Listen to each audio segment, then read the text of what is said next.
누가복음 17장입니다. 누가복음 17장 11절부터 19절 말씀입니다. 제가 가지고 있는 성경, 신약 성경 124쪽쯤에 있습니다. 누가복음 17장 11절에서 19절 말씀입니다. 우리 한 절씩 서로 교독하도록 하겠습니다. 제가 11절 먼저 읽습니다. 예수께서 예루살렘으로 가실 때 사마리아와 갈릴리 사이로 지나가시다가 한 마을에 들어가시니 나병 환자 10명이 예수를 만나 멀리 서서 소리를 높여 이르되 예수 선생님이여 우리를 불쌍히 여기소서 하거늘 보시고 이르시되 가서 제사장들에게 너희 몸을 보이라 하셨더니 그들이 가다가 깨끗함을 받은지라.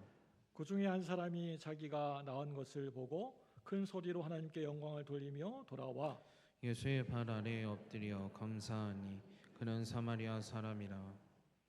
예수께서 대답하여 이르시되 10사람이 다 깨끗함을 받지 아니하였느냐 그 9은 어디 있느냐 이 이방인 외에는 하나님께 영광을 돌리러 돌아오는 자가 없느냐 하시고 같이 읽습니다. 그에게 이르시되 일어나 가라 네 믿음이 너를 구원하였느니라 하시더라. 아멘. 할렐루야. 복된 추수감사절입니다. 우리 옆에 분에게 인사하겠습니다. 네, 이 세상에서 가장 아름답고 사랑스러운 표정을 지으면서 옆에 사람의 얼굴을 바라보시기 바랍니다. 옆에 사람 이뻐요 안 이뻐요? 참 잘 나오셨습니다. 인사하겠습니다. 앞뒤 인사하겠습니다. 은혜 많이 받으세요. 감사합니다. 저는 지금까지 한 번도 우리 세계에서 제일 높은 산 에베레스트 산을 올라가지 못했어도 참 감사하게도 우리 한국에서 높다고 하는 설악산 정상과 또 지리산 정상을 올라가 본 적이 있습니다. 그 산꼭대기 정상에서 막 이제 정상까지 올라갔으니까 얼마나 막 땀이 나겠습니까? 막 흘러내리는 땀을 닦으면서 지금까지 올라온 아래를 쭉 내려다보면서 내 자신이 너무나도 대견스럽다, 대단하다라고 느낀 적이 많습니다. 이렇게 높은 산을 계속해서 올라가다 보면 어느 순간 위기의 순간에 꼭 만나게 되는데요. 이제 이쯤 올라가고 다시 돌아서 내려가자 할 때가 있거든요. 그 모든 위기를 다 이겨내고 저 산꼭대기 정상에서 아주 큰 소리로 그냥 있는 힘을 다해서 야호 이렇게 하고 한번 소리치고 나면요, 내 마음속에 그 성취감과 함께 그 승리의 그러한 기쁨이 내 마음속에서 샘솟듯이 솟아나옵니다. 모든 것이 은혜라호, 이 찬양처럼 다 모든 것이 하나님의 은혜인 줄로 믿습니다. 그때에는 잘 몰랐어요. 잘 몰랐는데요, 이제서 돌아보니까요, 문득 그 모든 어려움, 고난, 그 모진 고통들이 내가 어떻게 그걸 다 이겨냈을까, 내 자신이 괜히 자랑스러워지기까지도 합니다.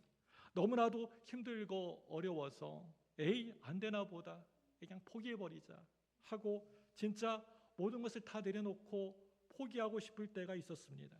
그래, 이쯤 했으면 됐어, 이만큼 했으면 됐어 하면서 그 자리에 털썩 주저앉고 싶을 때도 있었습니다. 저도요, 한평생 살아오면서 세상을 바라보면서 세상 참 살기 힘드네, 어렵네 하면서 원망하면서 소리치고 싶을 때도 있었습니다.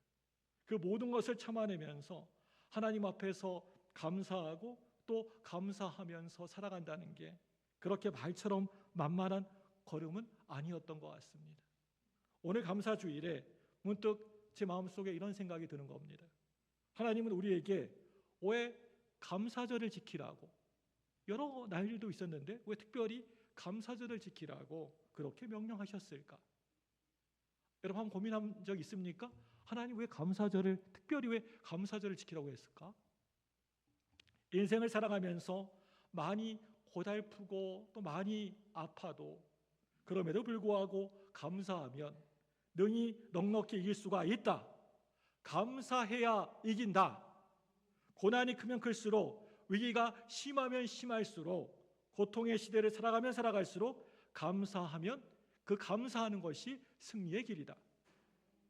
고난의 시간, 위기의 시대일수록 더 크게 감사하고 하나님 앞에 나아가서 감사를 표현하면 더 큰 은혜를 받게 되고 더 큰 승리를 얻게 된다라고 하는 말씀이 오늘 본문 말씀의 내용입니다.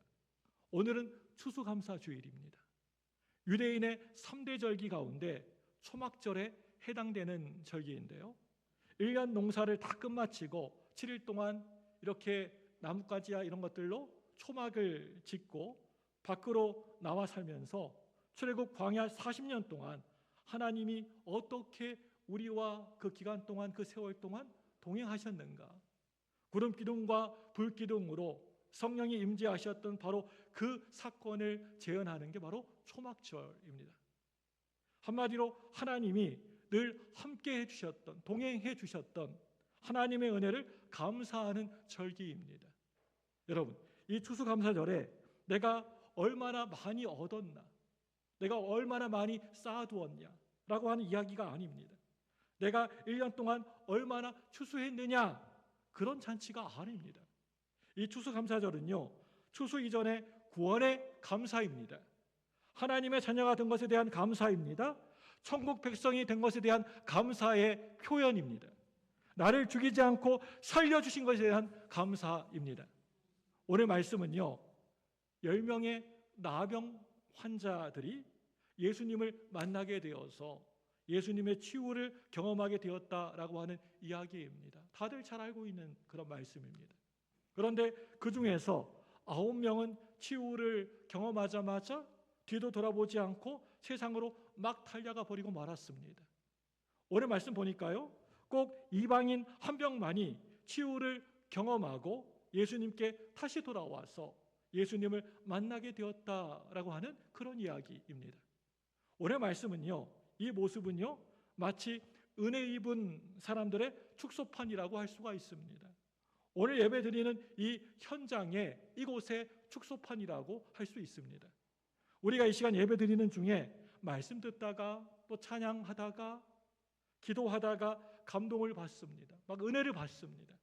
그런데 이 예배 시간에 감동을 받고 예배 끝나고 저 문을 딱 열고 나가자마자 세상으로 쏜살같이 달려나가는 사람이 있고요, 또 그 반대로 그 감동을 내 마음속에 깊이 간직하고 끌어안고 예수님을 만나는 사람이 있다라고 하는 것입니다.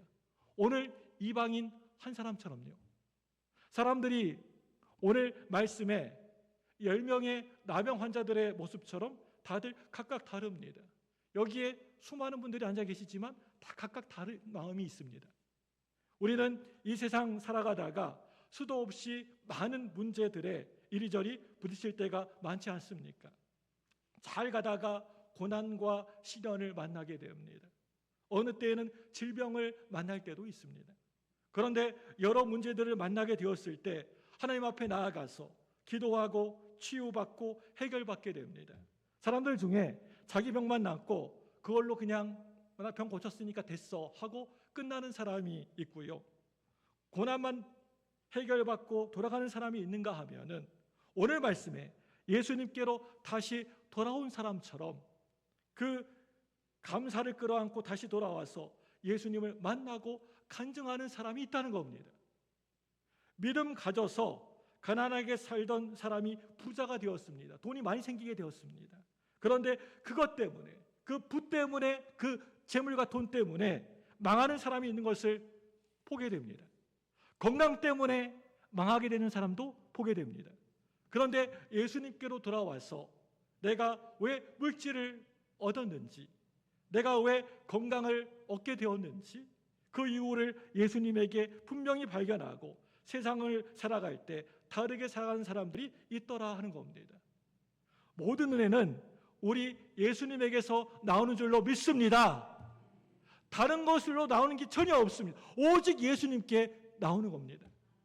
모든 은혜는 예수님께로 돌아가서 예수님을 만나는 것이 오늘 말씀의 메시지입니다. 사마리아와 갈릴리 사이에 어느 이름도 없는 구석진 변두리 마을에 동네에서 쫓겨나게 되어서 함께 다 같이 모여 살던 나병 환자들이 있었습니다. 그런데 어느 날 예수님이 그 동네를, 자기 동네에 살고 있는 동네를 지나가신다라고 하는 소문을 듣게 되었습니다. 이 세상에 살아가다가 내가 나쁜 소문을 듣느냐 아니면 복되고 좋은 소문을 듣느냐, 이게 나의 인생길의 갈림길이 될 수가 있습니다. 세상에 썩어가지고 막 냄새가 펄펄 진동하는 얘기, 안 좋은 이야기, 어지러운 이야기, 우리의 영성을 헷갈리게 만드는, 혼란시키는 소식이 자꾸만 들린다. 그럴 때 저와 여러분들 정신 바짝 차리셔야 돼요. 더욱더 간절히 엎드려 기도하셔야 합니다. 여러분, 복음이 뭔지 아십니까? 한마디로 이 복음은요, 좋은 소문입니다. 좋은 소식, 좋은 그러한 이야기입니다. 내 귀에 좋은 소문이 들리십니까? 누가 병 나았대. 그 사람 병 들었잖아. 그런데 병 나았대. 누가 은혜 많이 받았대. 누가 예수 믿고 완전 달라졌대. 예수님이 임재하신대. 무조건 가기만 하면 은혜 많이 받는데. 이러한 좋은 소문이요, 바로 복음입니다. 그런데 이 나병 환자들은요, 예수님께로 가까이 다가가지를 못하고 있습니다. 우리 17장, 누가복음 17장 12절 13절입니다. 같이 한번 읽어보겠습니다. 시작. 한 마을에 들어가시니 나병 환자 10명이 예수를 만나 멀리 서서 소리를 높여 이르되 예수 선생님이여 우리를 불쌍히 여기소서 하거늘. 아멘. 여기 12절 말씀 보시면요, 앞부분 보시면요, 뭐라고 하고 있습니까? 멀리 서서. 첫 번째 줄의 끄트머리에 멀리 서서. 13절 말씀 보시면요, 우리를 불쌍히 여기소서, 이렇게 외치고 있습니다. 예수님이 이들을 보시고 14절 말씀에 뭐라고 말씀하고 계십니까? 우리 14절 한번 읽어볼까요? 시작. 보시고 이르시되 가서 제사장들에게 너희 몸을 보이라 하셨더니 그들이 가다가 깨끗함을 받은지라. 아멘. 가서 누구에게 보이라고요? 제사장들에게 너희 몸을 보이라. 이렇게 한 것은요, 그 당시에 나병을 진단하는 사람은요, 치료된 것을 확인해 주는 사람은요, 제사장이었기 때문이었습니다. 그걸 판명을 내주는 사람이 제사장이었습니다. 이 말씀을 자세히 보시면 가서 보이라라고만 그렇게 말씀하셨지, 네 병이 깨끗이 나을 것이다, 낫게 될 것이다, 나았느니라 라고 치유를 약속해 주신 것도 아니었습니다. 예수님 말씀을 붙들고 제사장에게 간다고 쉽게 마을에 들어갈 수 있는 것도 아니었습니다. 마을 사람들이 돌을 던지면서 쫓아낼 수도 있었습니다. 그런데 이 10명의 나병 환자들은 다른 것 의지하지 않고 바라보지 않고 오직 예수님 말씀 하나 붙들고 나아갔습니다. 그런데 여러분, 잘 보시기 바랍니다. 14절 다시 한번 읽어보겠습니다. 14절입니다. 다시 한번 읽습니다. 14절 시작. 보시고 이르시되 가서 제사장들에게 너희 몸을 보이라 하셨더니 그들이 가다가 깨끗함을 받은지라. 그들이 가다가 깨끗함을 받은지라. 그들이 마을로 들어가다가 깨끗함을 받은지라. 예수님, 우리를 불쌍히 여겨 주옵소서. 우리를 긍휼히 여겨 주옵소서. 이렇게 예수님을 부를 때에는 아직도 여전히 나병 환자였습니다. 몸에 나병이 있어 여전했습니다.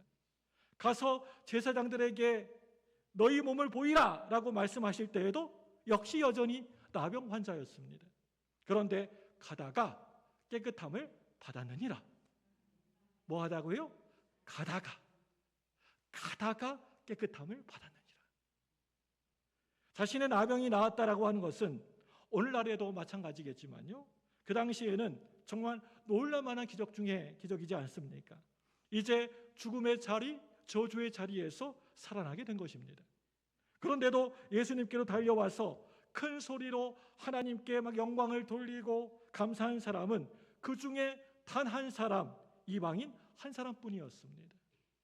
9명의 유대인들은 다들 약속이나 서로 한 것처럼 다 각각 제 길로 가버리고 말았습니다. 참 너무나도 슬프고 안타까운 일이지 않습니까? 이런 모습을 보시고 17절 말씀 보시면요, 예수님 뭐라고 말씀하십니까? 우리 17절 말씀입니다. 한번 읽어보겠습니다. 시작. 예수께서 대답하여 이르시되 이르시되 열 사람이 다 깨끗함을 받지 아니하였느냐? 그 아홉은 어디 있느냐? 네. 10사람이 다 깨끗함을 받지 않았느냐? 그런데 아홉은 어디 있느냐? 여러분, 이 말이 무슨 말일까요? 광주무등교회 성도들 10명 모두가 구원받은 게 아니었냐? 11월 17일 추수감사절날 광주무등교회 예배에서 모든 성도들 은혜 받은 거 아니었더냐? 그런데 달라진 사람은 이방인 한 사람뿐이더냐? 그 아홉은 어디에 있느냐? 주일 예배 드리면서 말씀 들으면서 10명 모두 은혜 받고 감동받은 것이 아니더냐? 그거 어디 갔어? 그 사람들. 그 아홉은 어디에 있느냐? 지금까지 내가 너희들을 사랑했다. 너희들을 늘 지켜주었다. 너희들을 돌보아 주었다. 내가 뜨거운 사랑으로 너와 함께 하지 않았느냐? 10명 다 은혜 받지 않았느냐? 그런데 그 아홉은 도대체 어디에 있는 거냐? 지금 어디 있냐 그 사람들? 지금 바로 그 이야기를 우리 예수님이 하고 계시는 겁니다. 혹시 만약에 내가 그 아홉에 9명에 속해 있다면 정말 그 사람 불행한 겁니다. 오늘 말씀 보시면 10명 모두 남들이 잘 모르는 그 아픈 고통이 있었습니다. 외로움이 있었습니다. 자존심과 자존감이 다 무너져 내렸습니다. 가야 될 길이 앞이 캄캄하게 전혀 아무것도 보이지가 않았습니다. 이거 완전히 이렇게 터널이 아니라 동물 안으로 들어가는 것 같습니다. 10명 모두 똑같이 예수님에 대한 소식을 들었습니다. 그리고 10명 모두 똑같이 부르짖었습니다. 다들 예수님의 그 능력을 모두들 다 믿었습니다. 10명 모두 똑같이 치유받았습니다. 고침 받았습니다. 가다가 도중에 나음 받게 되었습니다. 여기까지는 10명 모두 한 사람도 예외가 없었습니다. 10명 모두 아주 큰 은혜를 받게 되었습니다. 제가 목회를 하면서 참으로 제 마음이 안타깝고 속상한 것이 하나 있습니다. 그게 뭐냐면요, 우리 성도들 중에 예수 믿고 늘 받는 것만 생각하는 사람들이 있다는 겁니다. 늘 받는 거 달라고 주라고만 그런 것들을 바라는 분이 계시다는 겁니다. 10년, 20년, 30년 교회 오랫동안 다녔어도 믿음이 성장되지 않습니다. 늘 어린아이와 같은, 젖먹이와 같은 그런 수준에 머물러 있습니다. 평생을 믿었는데도 변화가 하나도 되지 않습니다. 늘 똑같습니다. 올해도 똑같고 내년에도 똑같고 내후년에도 똑같습니다. 그 이기적이고 자기밖에 모르는 신앙이 사라지지가 않습니다. 사랑하는 여러분들, 오직 예수님께 돌아오는 사람, 예수 만날 사람만이 변화와 성장이 일어나게 된다라고 하는 것을 여러분 믿으시기 바랍니다. 그 속에 진정한 감격이 있는 겁니다. 할렐루야 찬양하세, 내 모든 죄 사함 받고 주 예수와 동행하니 그 어디나 하늘나라. 늘 항상 감사가 있고 언제나 기쁨이 있고 늘 감격이 넘쳐납니다.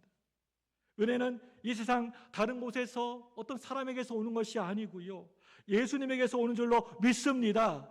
예수님에게서 나오는 것입니다. 내가 진짜 은혜 받았으면 예수님을 만나고 예수님에게로 돌아가는 겁니다. 나 혼자서 질질 짜면서 눈물 흘린다고 그게 감동이 아닙니다. 그게 감격이 아닙니다. 진정한 감동, 감격은요, 예수님에게서 오는 것입니다.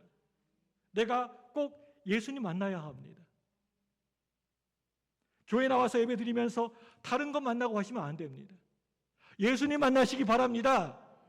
그 감동이 내 삶을 완전 바꿔낼 수가 있는 겁니다. 구원은요, 이 세상 다른 곳에서 오는 게 아니에요.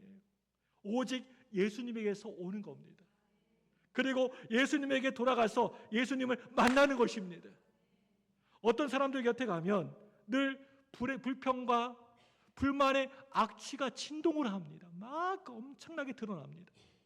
그런데 반면에 늘 항상 감사와 기쁨, 찬양의 향기가 더해지는 사람이 있습니다. 제가요, 지금까지 목회를 하다 보니까요, 우리 성도님들 중에 이상하게 예수님을 믿으면 믿을수록 교회 생활이, 이 신앙생활 하는 것이 전혀 행복하거나 기쁘지 않는 사람들이 있는 것을 보게 되었습니다. 교회 나오면서도 이렇게 신앙생활 하면서 전혀 행복해 보이지가 않습니다. 왜 그럴까 하고 제가 한번 연구를 한번 해보았습니다. 그런데 그런 사람들의 대부분은요, 불행의 언어를 부정적인 말을 한다라고 하는 것을 발견하게 되었습니다. 여러분, 나도 모르는 사이에 불평과 원망이 점점 쌓여지게 되고 기쁨과 감사의 말이 언어가 사라져 버렸습니까? 여러분 꼭 기억하시기 바랍니다. 우리가 살아가면서 늘 감사하고 살아가느냐, 아니면 불행하게 살아가느냐에 따라서, 불평하며 원망하며 그렇게 살아가느냐에 따라서 가는 그 길이 완전히 달라지게 된다라고 하는 겁니다.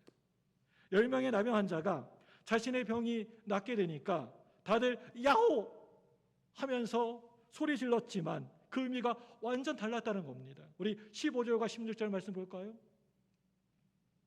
시작. 그 중에 한 사람이 자기가 나은 것을 보고 큰 소리로 하나님께 영광을 돌리며 돌아와 예수의 발 아래 엎드려 감사하니 그는 사마리아 사람이라. 이때 예수님이 하신 말씀이 무슨 말씀 하셨나요? 어떤 말씀 하셨나요? 그 9은 어디에 있느냐? 사랑하는 여러분들, 우리가 잊지 말아야 될 것이 많습니다. 먼저는요, 여러분 은혜 잊지 말으셔야 됩니다. 하나님이 나에게 베풀어 주신 그 은혜 잊어버리면 안 되십니다. 그 은혜를 늘 기억하면서 사셔야 돼요. 날 구원하신 하나님의 은혜를 우리가 절대 잊지 말아야 합니다. 내가 생각할 때 무슨 자격이 있어서 구원을 받게 되었습니까? 내가 무슨 공로가 있어서 구원받게 되었습니까? 예수님이 이 땅에 오셔서 피 흘리시고 내 죄를 다 덮어주시고 담당해 주시고 아무런 구원받을 조건도 자격도 없는데 날 구원해 주신 하나님 앞에 여러분 감사하셔야 합니다. 날 구원해 주신 예수님을 늘 생각하면서 감사하면서 살아야 합니다. 좁은 구석, 모난 인격에 냄새나는 내 안에 성령님이 와 계십니다. 믿습니까? 얼마나 그 감사한 일입니까?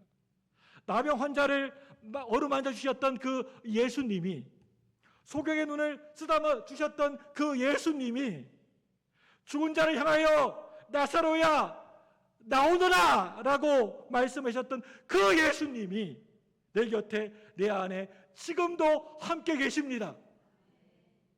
성진아, 조목사야, 일어나거라. 내가 너와 함께 할 것이다. 우리가 더욱더 특별히 오늘 이 시간에 감사해야 될 것은요, 예수님이 피 흘려서 세우신 이 교회를, 우리 교회에 대해서 감사해야 합니다. 예배 시간에 하나님 앞에 우리가 함께 예배 드립니다. 말씀 듣습니다. 기도하면 응답이 나타납니다. 장로교회 창시자 존 칼빈은 하나님을 아버지로 섬기는 사람은 교회를 어머니로 섬겨야 한다라고 그렇게 말했습니다. 어머니처럼 교회의 은혜를 잊지 말아야 한다는 말입니다. 이것저것 요즘 우리 눈으로 이 세상을 바라보고 또 이 교회를 바라보면 내 속에 막 화가 치밀러 오르고 분노가 치밀어 오를 수도 있을 겁니다. 교회가 왜 이래? 교회가 왜 이따위야? 교회가 썩었어. 이거 교회 안 돼. 그런데 이 한 가지는 여러분 꼭 기억하셨으면 좋겠습니다. 이 교회는요, 우리 예수님의 몸이라고 하는 것입니다. 어떤 일이 있어도, 또 무슨 일이 있어도 교회를 향하여서 함부로 말하고 비난하시면 절대 결코 안 되십니다. 이 교회가 여러분들의 비난이나 욕이나 먹는 그런 교회 아닙니다. 교회 욕하면서 여러분 그걸로 먹고 살면 안 되십니다. 이 교회를 욕하고 비난하면 그 사람 반드시 그 봉을 받게 될 것입니다. 한번 그렇게 해보십시오. 반드시 그 끝이, 마지막이 안 좋을 겁니다. 우리의 입술을 꼭 깨물어야 합니다.